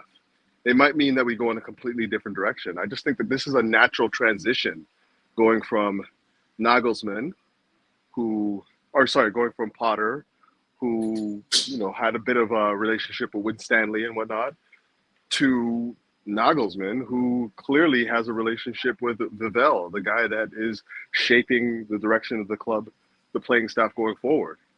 We don't have to wait for, to see if they can coalesce and work together. We know that they can work together, and that is important to me. That's important step. It's why you before you hire the manager, you have to get the director in place first. That's exactly why you do that, to ensure that you have a relationship with the directors and the playing staff and the manager. And that's essentially what's going to happen here if we do get Nagelsmann, in my opinion, at least. Yeah. No, I hear you, bro. I hear you. There's more comments from Nizar Kinsella on Nagelsmann. It goes to say that Nagelsmann is interested in the Chelsea job, but it's very early days in the search. He wants a break anyway, is what it says. And it goes on to also say that both sides say that talks have yet to begin, but he remains an option for Chelsea. Paul Winstanley and Lawrence Stewart are leading the search for the Chelsea's new manager. So there you go. They're the two individuals that are supposedly being put in place for this as well. I want to welcome Kay to the show. Kay, welcome. I mean, big up to you, bro. Obviously, I've not spoke to you before, so obviously it'd be quite interesting to get your thoughts on obviously this news that we've received this evening in regards to Graham Potter getting sacked, and how you felt, obviously, how you feel to that, and then also finding out what you feel in regards to new appointments as well, mate. Yeah. First of all, it's Kev. Can you hear me? Yeah, I can hear you, bro. Is it Kev? Yeah. Did Yeah. you say? Cool. Yeah, it's Kev. Yeah. It's Kev. Oh, KJS right. is just short for. It's just my initials. It's just my Oh, initials. Kev. But Big yeah, up, man. Kev. Sorry, mate. Okay, Yeah. cool. Big up. Yeah. A bit about myself. Been a fan from when I landed at my dad's balls. To be honest, been a fan for 34 years. Obviously, dodgy accent. I'm from Birmingham way. My dad's from Brixton. My dad's been a fan for 60 years. You know, so it's in the blood. You know, and Yeah. since I've been a fan, since what I know of, we've always every single Chelsea team I've seen they've played for the badge. You know, they've been passionate about the team, and it's just been ripped out. The last 6 months has just not been Chelsea whatsoever. You know, okay, we've got all these silky class players, but it doesn't wash with me. You know, spending 600 mil, I don't care. I just want to see stuff on the pitch, and it's not been that. You know, we've had the worst manager, stats wise, 33% wins in the last 6 months. It's not Chelsea. This is relegation. This is a Wolverhampton Wanderers kind of thing. You know what I mean? It's not us. Mm. So obviously the news been broken tonight. Everyone's happy, man. You know, I've even been to the shop, bought myself some beers and that. You know what I mean? I'm gassed. I'm gassed. You know, I can't believe what we're seeing. I didn't think it'd be so soon. I didn't think they'll pull the plug. I thought these Yanks were just going to keep it till the end of the season. Not good enough, you know. We're going into this Champions League game against Real Madrid. We need to have a tactical plan when we go to Spain to try and win. And when you bring in on Kante in the last 10 minutes when you're 2-0 down and bringing him on right wing, we know tactics wise we lost, you know, and it's just fantastic to see. Going on to my next manager, we got the three man in front of us. We've got Nagelsmann, we've got Pochettino, and we've got Luis Enrique. For me, the first choice would be Luis Enrique, 100%. Reason being, you know, he's brought this tiki-taka to Barcelona, and during the World Cup as well, we've seen the Spain hit 7 goals. The style of football, the charisma, everything about the man, you know. If we get this guy, I can see us probably getting that first star. Second choice will be Nagelsmann. You know, he hasn't really done much in his career. You know, he's been to Bayern Munich and he's won the league over there. But even anyone in this group, in this chat right now, would win the league of Bayern Munich. It's not really an amazing thing he's done there. So he'd probably be my second choice. Third choice would be Pochettino. You know, I wouldn't really want him. You know, ex-Tottenham. Even when he was at PSG last season with Messi, Neymar, all the rest of them, Mbappe, never really done anything there, you know, and he got sacked. So first would be Luis Enrique, 100%. You know, I think if we get him in I don't think we'll get him in before the Liverpool game, but if we get him in towards the end of the week and we're going to the Wolves game weekend with him, I'm sure we'll turn it instant. It'd be an instant turnaround. You know, he'll know what to do on the training ground. He'll bring a style of football that we all can enjoy, and I'm sure we'll bring some confidence around the club so we can go and get that third star. Thank you for sharing your thoughts. Yeah. Interesting. I haven't said my thoughts on manager. I've been pushing the fact that I think what we need is a winning mentality, someone that can come in and install a winning mentality in this team. I think you do get that from an experienced manager, a manager that has a CV to show what they've done and the experience. It is very hard. We had conversations before with Don and others where we said, like, well, you know, if Potter does get sacked and it's now, and we're talking about now, what will we do? And I said, well, actually, I think we probably have to wait to the summer because things change for managers at different clubs. There may be more that are available. We're not in that position now. So it's a case of, are we going to not say rush, but make a decision swiftly with one of these are available? Will we allow Bruno, the interim coach, to run the course of the next 10 games and even the Champions League? I don't know. We're being told that Todd Bowley We've been told that Todd Bowley looks at the Champions League and wants us to be, you know, quite serious in it and be as successful as possible in it as well. Can we do that with Graham Potter's ex-crew in there for the rest of the season? I don't know is another question. So I've got a feeling they're going to want to try and get this done quite swiftly to a degree, but at the same time, I don't think it's going to be a swift process. We've just been told that Nagelsmann would like to have a little bit of a break. It could be the case that he might want to jump in summer. He might be going, well, there's only 10 games left. I want to, you know, have a little week, you know, cut these off and whatever. I'll be back in the summer. You know, Pochettino, I think if he went to Pochettino, I think he would just take the job, in my opinion. I think if you give him the projects and what we've got to offer him, obviously forgetting the money, what's here now and where we're trying to move and the idea, I think Poch would grab it. But when you're talking about winning mentality and actually trying to install that in the players we have, it's not an issue of these players not having the quality, because we can all sit here and say that yesterday's lineup, even though it was quite unbalanced in how we were set up, the quality that was on the pitch was better than Aston Villa's. It's good enough to go and win that game, right? So we know that the quality's there. But it's then about finding the manager that can install not only the game plan and style plays very important, but also install the winning mentality moving forward and then build up them consistent wins and whatever else. And when you look at Luis Enrique, as much as his CV isn't massive, yes, he's done amazing at Barcelona. You could probably maybe argue, was it Roma he was at where he wasn't as, you know, it wasn't as successful. It was good at Roma as well. It was, but, you know, it was good at Roma.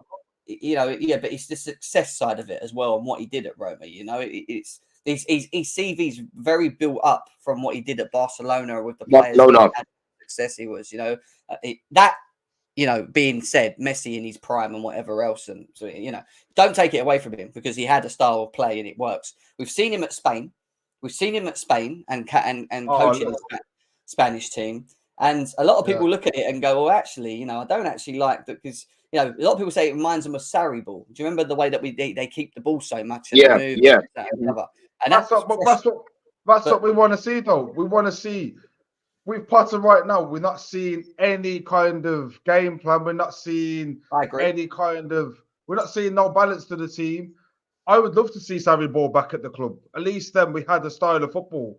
What's our style of football now? At least we know if we get Luis Enrique, we're going to get a style of football. It's fine. We're going to get a man. Yeah, but the thing is, the main concern that I've got for Enrique, Kev, is that he doesn't really have a plan B. He doesn't really have a plan B. He's not as flexible as the other two in this list. I'll be real with you. Like, he was good at Barcelona. He was quite underwhelming at Spain. And again, Roma, he done an okay job. But overall, the sample size with Enrique pretty much is Barcelona, I would say. That's the main thing that a lot of people look at when he had the greatest three attackers, arguably, that we've ever seen in the game. So he's a good coach, but I think at the moment, Nagelsmann, he aligns with what we're trying to build going forward. Yeah, I agree. Yeah. So I would say that he's more of a fit. I would say Nagelsmann's more of a fit than Enrique right now. Right now at this stage. I just don't think he's going to take the job right now. Yeah. I think, like he said a bit, G, I think he's going to wait till the end of the season. He's just been sacked from Bayern. I don't think he's going to want to jump straight into another job. So if we was going to take a manager right now and someone who's already won the Champions League, he's going to bring a philosophy and a style of football, it's going to be Luis Enrique. Pochettino, you know, his style of football is a bit more defensive. Like we said at Tottenham, you know, there was a counter-attacking team. He had better players than what he's got at Chelsea right now, and he never won anything there. He hasn't won anything. No, he didn't have better players than us. He didn't have better players than us, apart from Harry Kane and who else? Dele Alli at the time. He definitely didn't have a better. He didn't have a better defense than us. He didn't have a better midfield than us. Apart from Dele Alli, who did he have in that team? Go look at it. It was Alderweireld. He had Vertonghen. They had Dembele, and he was class. Okay, yeah, Dembele was class. Yeah, he was a baller. He probably never had a better squad, but he had a better team. Yeah. When you talk about individual players one for one, we've got a better team like that. Quality. When you talk about a squad, a winning squad with a mentality that have played together, he had a better team. Yeah, and you never really know what did he do. In them few years, he got to the Champions League final. That's it. You know, he never won anything else. Okay, they went on that run when they got to second place when we beat them at the bridge, the battle of the bridge. But he hasn't done anything, you know. And he went to PSG, and all the players, even Mbappe came out and drew him out. Said his training sessions and his style of football is not what we want to see. It's defensive minded. What I would, So yeah. No, go on, Kev. Go on, mate. Go on, finish. So if we want to implement an attacking style of football, let's look at the World Cup. Go look at that game. Okay, they didn't play a good team, but they still hit that team for 7. And the style of football he brought to that team is what we want to see at Chelsea. I want to see us playing that Sarri ball, that tiki-taka. At least then it's good on the eye, you know, and at least then we've got something we can go and watch and say, you know what, we're doing bits. And I'm sure Lewis Enrique will bring that to us.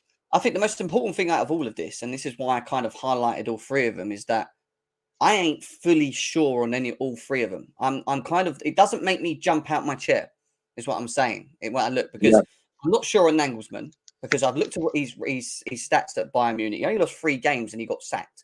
You know, that's still an impressive, you know, stat in itself, but it is Bayern Munich at the same time. Don't get me wrong, right? So he got sacked. I look at Pochettino. I ain't even going to entertain it. Don knows my thoughts on Pochettino. I just don't think he is the right fit for me, even though I know Don feels he is, but it's not for me. And then I look at Luis Enrique and I think, well, yeah, he is out on paper the most experienced manager. He has won things. However, yes, he gives us the tiki-taki, and yes, we'll have a style of play. But will we have the winning mentality? We'll be able to go on and kick and challenge and do these things moving forward with him. That's, you know, with Sarri ball, it was great to watch and see, wasn't it? We liked, you know, parts of what we were doing, but I still felt frustrated watching it because I felt sometimes that we overplayed, that we could have created more chances in the games, that we could have been a bit more effective on our counter-attacking abilities and the way that we played. So there's little bits and bobs of this is why I'm a little bit like on like this. I'm just not 100%, if that makes sense. And when I say when you say winning managers, there's literally no one, no proven winning managers available apart from Zidane. So that's why we have to look. Ancelotti is not available. When I say available, he would be the next best option when it comes to a proven winning manager. Because Nagelsmann, he might have won in his career, but he's not proven over a long period of time. He's not as a winning manager. So right now, if you're looking for a proven winning manager, it's Zidane. And for me, he doesn't fit what we're trying to do. So it's going to have to be Nagelsmann. He aligns with what we've got right now best. He aligns with the project and module of Red Bull and what we're trying to do. I think Nagelsmann long term, I think you're looking, he's probably the better option long term. But if you want instant success, the three guys you got on the screen right now, I don't think none of them are going to fit that bill. I think if you want instant success right now, and you want someone who's going to walk through that door and get the respect straight away, we go for Jose Mourinho. And I said this from the start. I said, it's funny. It's funny because as you say that, like, this is part of the problem that I have with, like, even Luis Enrique. It's not that he doesn't have the CV. It's the fact that I don't think that he has the gravitas to go into a dressing room in London where English is not his best language and command that dressing room. That's really what I feel like is the major stumbling block with selecting him as a manager for this project. I mean, it's not. Is it really? I don't know. I thought. No, hell no. I think Conte. You know what I'm saying? You're saying you want someone that can go in there and demand authority with the team, right? Conte. Forget Conte. Oh, I thought you meant that's how. I thought you meant that's how I was describing Enrique, because it's not. No. Enrique, he doesn't really give me that big manager mentality vibe, like a guy that can go in the dressing room and say, "Listen, you guys are fucking up right now. Let's go. We need this right now." He has a simple style of play. You know, I don't know. The thing is, though, a leader on the touchline, like somebody that can be a real leader. We're talking about Conte. We're talking about Nagelsmann. Yeah, they're not gonna. They've literally just been sacked within the last week. They're not gonna jump straight into this charge straight away. So we've got to be realistic. That's something we probably look towards next season, and we've still got a third left of the season. I don't think we can. I don't know if that's necessarily true. Like the fact that they pulled the trigger so quick, decisively right now. Shows that intent. Yeah, it shows that intent. I mean, we already know that they're talking to Nagelsmann. Like we already know that this is these talks are already occurring. Maybe he's ready to come. Maybe he's worked with- decided he's that worked- he wants to do it. Yeah, but it He's might worked- be the case with Nagelsmann that, like we said, that Maybe we he just might get want- agreement He till the might end of not the want to season. take. He might not want to take Hmm. on what's going on. He might just say, "Look, give me the summer. You know, I'm going to have a couple of weeks off here. We've got 10 games left of the Premier League. Let's go in the I summer." mean, you know? there is a situation where you appoint him as a manager, you don't have him on the touchline, where he's just kind of observing what's happening over the next Yeah. 10 games until he actually Or starts like to. invite him into the Chelsea games that I'll watch. Yeah, For when a I- when second. Exactly. When I look at Nagelsmann now, I understand that he's just come out of a job, right? But he was surprised by the sacking. He didn't expect that to happen. So I don't look at it like someone who was doing badly at Bayern Munich and now is like, oh, I need a little break. I think he would have been ready to go like straight after, the day after. If we sacked Potter and Bayern Munich sacked him, I think he'll be up for coming literally the following day because he did not expect that. This is a manager that's got a lot to give right now, and he knows that this project right now is quite appealing. And on top of that, his boys is quite close with Vivell. So I just don't see him. I don't see him looking at it now and thinking, "Oh, let me come in the summer," because we need to start preparing for next season. We need to start preparing now. Yeah. Now. Have you seen, I've seen something earlier as well on the socials. So imagine this. So we've just sacked an English manager, yeah? The last time we sacked an English manager in Lampard, yeah, we played Wolves the next game, which was Tuchel's first game, yeah? What happened that season? We won the Champions League. So obviously, Yeah, but if we history play can Liverpool repeat next. itself, if we We get play who we- Liverpool next, though. We don't play Wolves next. No. But what I'm trying to say is we're not going to get a manager in tomorrow, and it's probably going to be Wednesday, Thursday. So his first game will probably be against Wolverhampton Wanderers.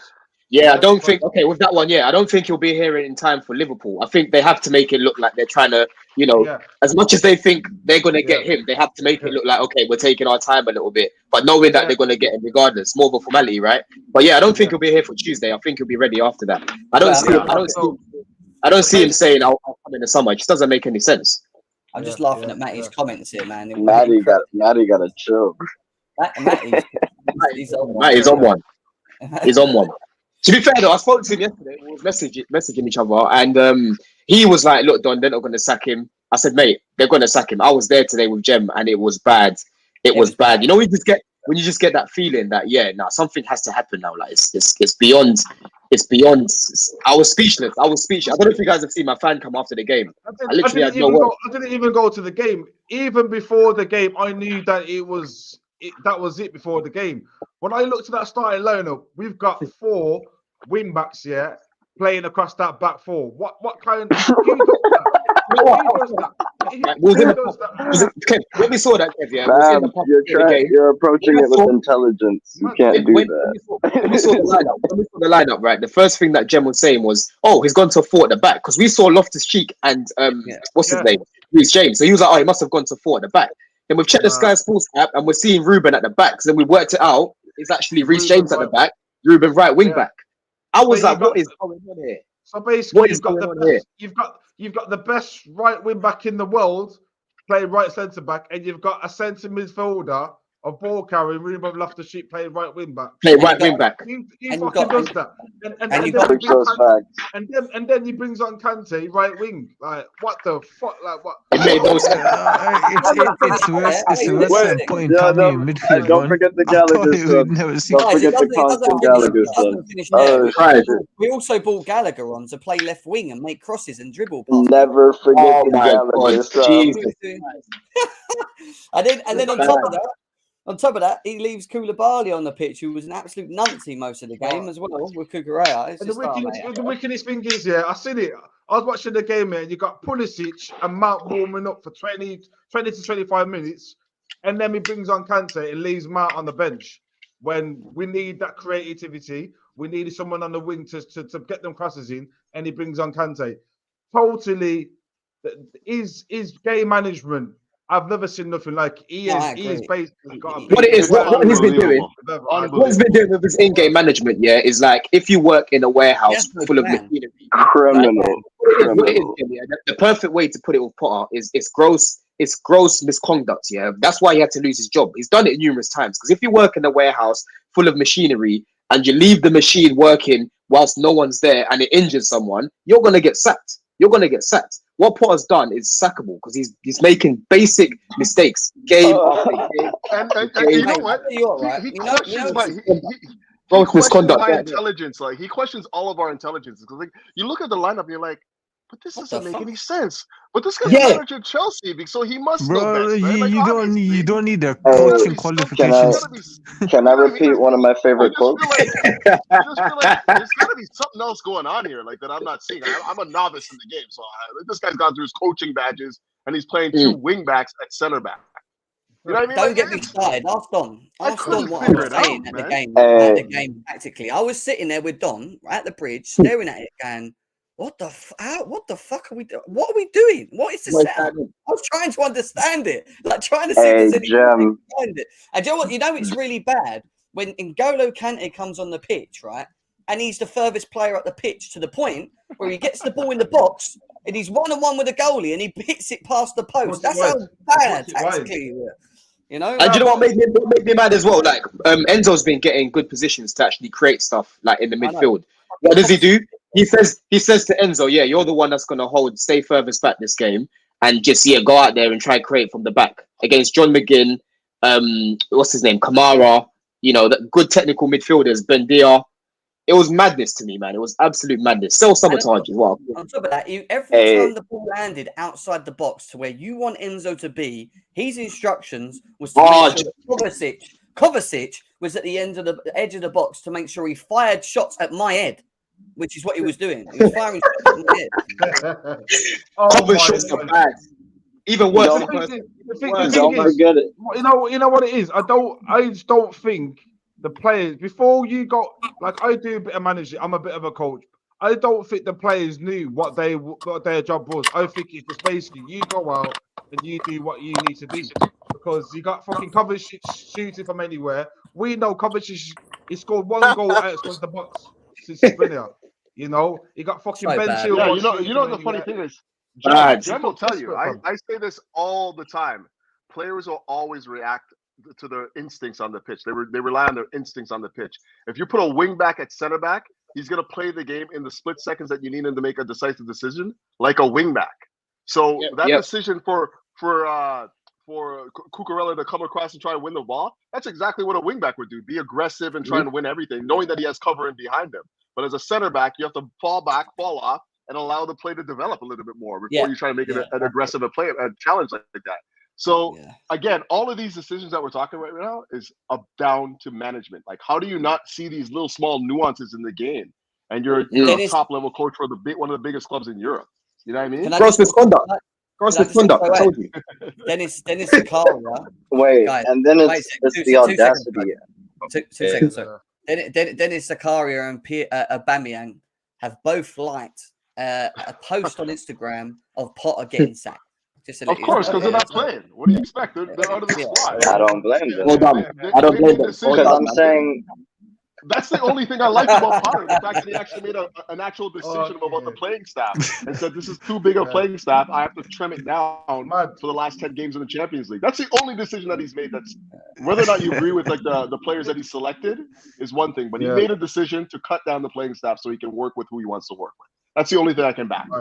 You know? And you know what? I was watching a stream earlier, and Matisse. I don't know if you guys know who Matisse is, right? He made a good point. He was speaking about the squad, how big it's going to be when it comes to preseason, because we don't know how quickly we're going to get rid of the dead wood, right, that we've got in our squad at the moment. So he actually said it will technically be harder for someone to come in the summer than it would to actually come in now, because as big as our squad is now, we're going to have players like Hudson-Odoi coming back, Lukaku coming back, you know, Broja coming back from injury. The squad's going to be a lot bigger until we start getting rid of people. So we need someone to come in now to actually get involved with the project, forget about this season, try and get top 6, hopefully. But we need to start working on next season. We need to start building for next season. So that's how I feel. One of the most infuriating things that Potter said, I think a week before the Dortmund game, was when he came into that presser and he said, "Hi guys, just came out of a crisis meeting." Wow. I wonder if you're joking about a crisis meeting now, my guy. I wonder if you're joking about a crisis meeting now. I think Potter, I think personally Potter didn't give a fuck I think he lost the dressing room a good 3 months ago, but because the board, that delusional, they stuck with him thinking shit was gonna work out. But I think Potter was just taking the piss. Did he Because it's ever not have just- the board? I mean, the dressing room. He didn't have he the ever full have the board, dressing but Potter it was was taking literally the just piss Bowley. in It was I told literally you just guys. Bowley, bro. I told you guys yesterday in the group. Yeah, this is what I said, Kev. I told these lot that Chelsea right now is a youth club.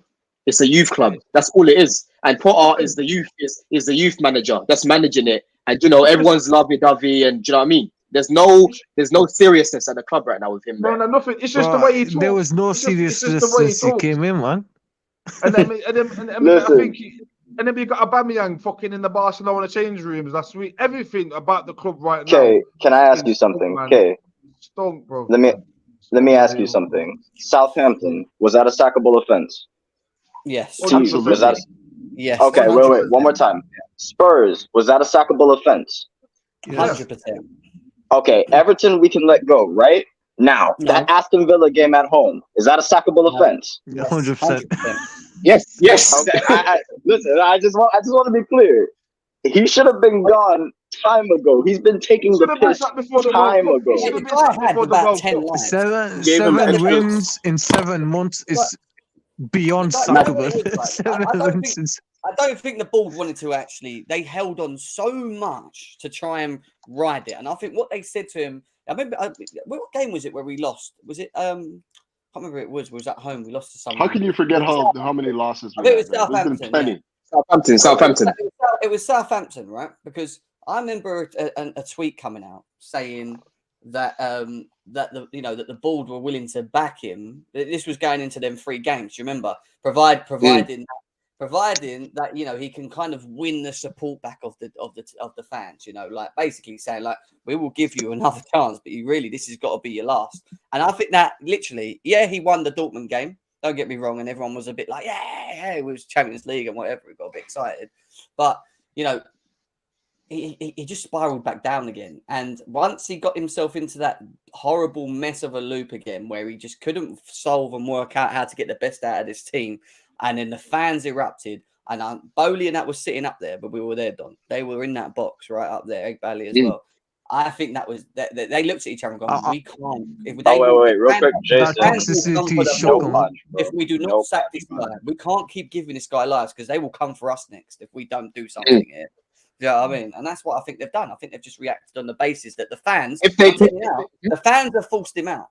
This is the fans that have actually forced this decision more than anything, And we've done the right thing. We've come here to protect our club, at the end of the day. So, look, AJ, what you saying, bro? Come on, let's see what you got to say. You've not said anything on this whole Yes, sir. thing. Let's go. No, I mean, first of Happy all, birthday, by the way. Happy birthday. Happy birthday. Your birthday, Happy man. birthday, young man. Birthday right there, Oh my God. It. Yo, 21, yeah? a little older than 21, bro. I mean, after the game yesterday, like, what else was left, man? There was nothing else left. It had to happen. So I'm glad it happened. When a manager gets sacked, you get them little sad feelings, but it's just been so bad for especially the last 3 months. It's just been bad, man. So I'm happy that we finally get this good energy in again. Hopefully we get a good new manager. I'm going for Nagelsmann. Last week I told you guys, look, let's just get Nagelsmann in and go from there.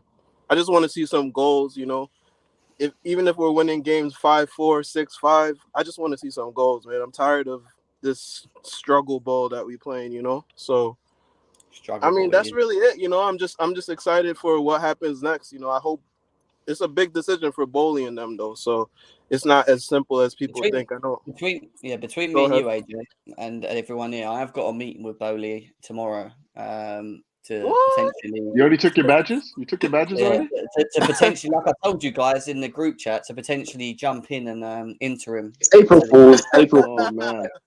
April Fool's. Your talent ID. I'll make us man. proud. Don't worry about that talent ID still, bro. It's April 2nd, Jem. Damn, I haven't played every game. I'll be the kit manager. He'll get sold at the end of the season. You gotta laugh, haven't you?